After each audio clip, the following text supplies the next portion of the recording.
अब मैं आपको बताता हूं कि भैया यदि आपको नहीं भी पता है, सिर्फ आप हेडिंग बना करके लिख के आओ, लिख करके आओ, छोड़ो मत उसको, नंबर मिलने के पूरे चांस होते हैं। आप इसमें बना करके कुछ भी लिख सकते हो, इससे बस रिलेटेड होना चाहिए। चलिए शुरू करते हैं। सबसे पहले यहाँ पे हमारे पास एक निबंध है, जैसे कि वो है स्वच्छ भारत अभियान का, है ना। इस स्वच्छ भारत अभियान पर निबंध एक बच्चे ने लिखा है। अब निबंध लिखने का सबसे सही तरीका है कि भैया जब आपको कॉपी मिले तो आप यहाँ पर एक लाइन खींचे। लाइन खींचने के बाद कुछ बच्चे क्या करते हैं कि इधर भी लाइन खींच देते हैं, लेकिन उधर आपको लाइन खींचने की आवश्यकता नहीं है। लेकिन इस पेज में कहीं ना कहीं कुछ कमी है। चलिए मैं आपको कमी बताता हूं, देखो जरा ध्यान से।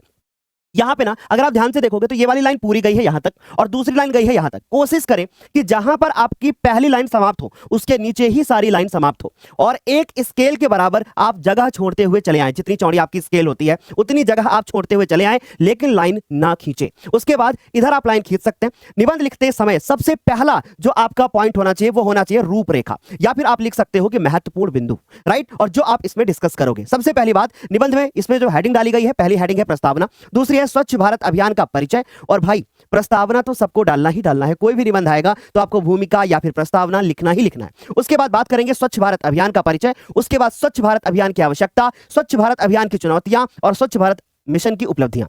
आपने नोटिस किया होगा कि जो भी ये निबंध लिखा गया है इसको बनाया कैसे गया है, कैसे कि हमें आता भी नहीं है लेकिन हम फिर भी इसको लिख करके आ रहे हैं। कैसे, देखो जरा ध्यान से। स्वच्छ भारत अभियान, अब हर हेडिंग में आपने देखा तो स्वच्छ भारत अभियान का परिचय, फिर उसकी आवश्यकता, फिर उसकी चुनौतियां, फिर उसकी उपलब्धियां और उपसंहार या फिर निष्कर्ष डाल सकते हो आप इसकी जगह पे, राइट। तो ये कुछ पॉइंट है जो आपको बोर्ड एग्जाम में लिख करके आना है। अब मेरी बात गौर से सुनना, किसी भी निबंध में सबसे ज्यादा इंपॉर्टेंट अगर कोई भी चीज रोल प्ले करती है तो वो है उसकी हेडिंग्स। एग्जामिनर जब आपकी कॉपी को चेक करेगा तो सबसे पहले आपकी हेडिंग क्या है उस पर ही नजर मारेगा। उसके बाद यहाँ पे हेडिंग के अंतर्गत यहाँ पे बहुत अच्छी तरीके से लिखा है, आप सभी को कुछ ऐसा ही ट्राई करना है। फिर उसके बाद हम आगे बढ़े तो दूसरी जो हेडिंग डाली गई है वो है हमारी स्वच्छ भारत अभियान का परिचय। फिर वही चीज, इधर बहुत ज्यादा साइड में गए हैं, आपको इतना ज्यादा साइड में नहीं जाना है। अब यहाँ पे स्वच्छ भारत अभियान के बारे में कुछ डिस्कस किया गया है कि भैया स्वच्छ भारत मिशन की शुरुआत श्री नरेंद्र मोदी जी ने 2 अक्टूबर 2014 को की थी। इसके बाद 2019 तक स्वच्छ भारत की परिकल्पना को साकार करने का लक्ष्य निर्धारित किया गया। यानी आपने इसमें परिचय में डाला कि भैया स्वच्छ भारत मिशन क्या है, इसकी शुरुआत कब हुई, इसको कब शुरू किया गया, किसने इसको शुरू किया, तो इंट्रोडक्शन में यही डालना ही होता है। फिर उसके बाद बात करें स्वच्छ भारत अभियान की आवश्यकता। अब इस आवश्यकता के अंदर भी कि भैया आखिर स्वच्छ भारत अभियान की आवश्यकता क्यों पड़ी, क्यों पड़ी, क्योंकि लोग जो है ना वो क्या नहीं, जागरूक नहीं है। हमारे देश में यदि गंदगी रहेगी तो लोग कैसे फिर जीवन अपना यापन करेंगे। तो इन्हीं सारी बातों को यहाँ पर लिखा गया होगा। जैसे भारत को किसी जमाने में सोने की चिड़िया कहा जाता था, लेकिन समय समय पर जैसे जैसे भारत आगे बढ़ा, भारत न सिर्फ आर्थिक सामाजिक रूप से पिछड़ा बल्कि स्वच्छता के मामले में भी स्थिति खराब हो गई। इसीलिए भारत में स्वच्छ भारत मिशन की आवश्यकता पड़ गई। यानी आपने घुमा फिरा करके लिखा। याद रखिएगा किसी भी निबंध की सबसे ज्यादा इंपॉर्टेंट चीजें हैं वो है हेडिंग्स, और फिर अंदर आप बना करके लिख सकते हो। चाहो तो आप इसका स्क्रीनशॉट ले सकते हो, उसको तैयार कर सकते हो। इसके बाद आता है कि भैया जब स्वच्छ भारत मिशन आएगा तो इसमें चुनौतियां क्या आएंगी, क्या चुनौतियां आएंगी, है ना। तो यहां पे देखो जरा ध्यान से, अधिकांश भारतीय शहरी महानगर ऐसे सीवर सिस्टम का प्रयोग कर रहे हैं जो दशकों पहले बनाए गए थे। यानी कि जब आप शहर जाते हो तो वहां पे आपको सीवेज का मतलब समझते हो, जहां पर गंदगी आती है, जो मलमूत्र होता है वो इकट्ठा होता है, उसका जो पुराना सिस्टम है कि सीवेज भर चुका है, जगह जगह से लीक हो रहा है और जिस तरीके से नालियों में पानी बहता है उसी तरीके से वो रोड पर बह रहा है।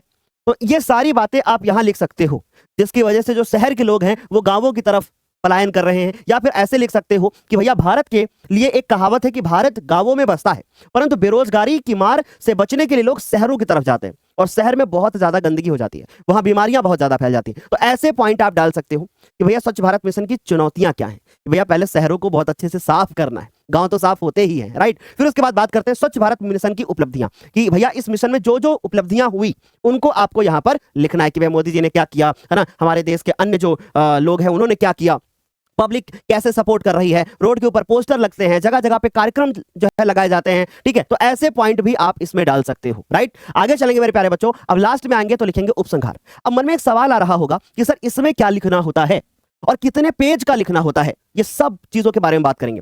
यहां पे आपको निष्कर्ष लिखना होता है। निष्कर्ष का मतलब कि भैया स्वच्छ भारत मिशन क्यों शुरू हुआ, और अगर ये शुरू हुआ तो फिर इसका क्या परिणाम निकला। यानी जो भी निष्कर्ष आपको मिलता है, जैसे इसमें पढ़ करके दिखाते हैं कि स्वच्छ भारत अभियान का उद्देश्य लोगों में व्यवहार परिवर्तन लाना, कि भैया लोग गंदे तरीके से रह रहे हैं, उनको साफ सुथरा जो है रहना है, उसके लिए उनको प्रेरित करना है। आज भी अब मैं देखता हूं कि जब शहर जाता हूं तो लोग अपने घर में जो छोटे बच्चे होते हैं उनका जो वेस्ट मटेरियल होता है, मींस कि वेस्ट जो प्रोडक्ट होता है बॉडी से जो निकलता है, उसको क्या कर रहे हैं कि रोड पर डाल दे रहे हैं।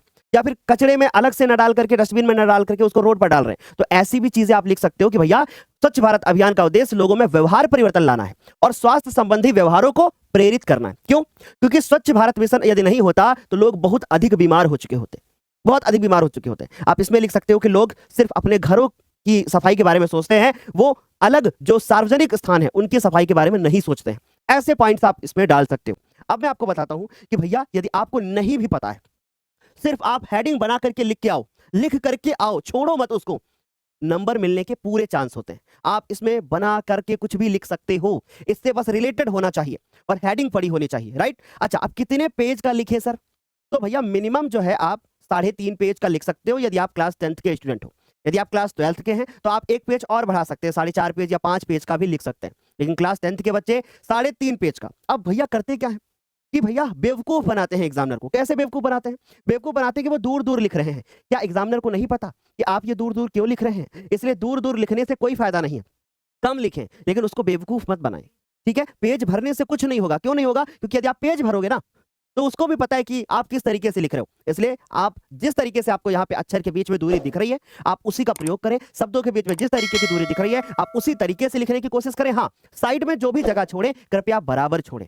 तो इस प्रकार से ये था हमारा निबंध लिखने का सही तरीका।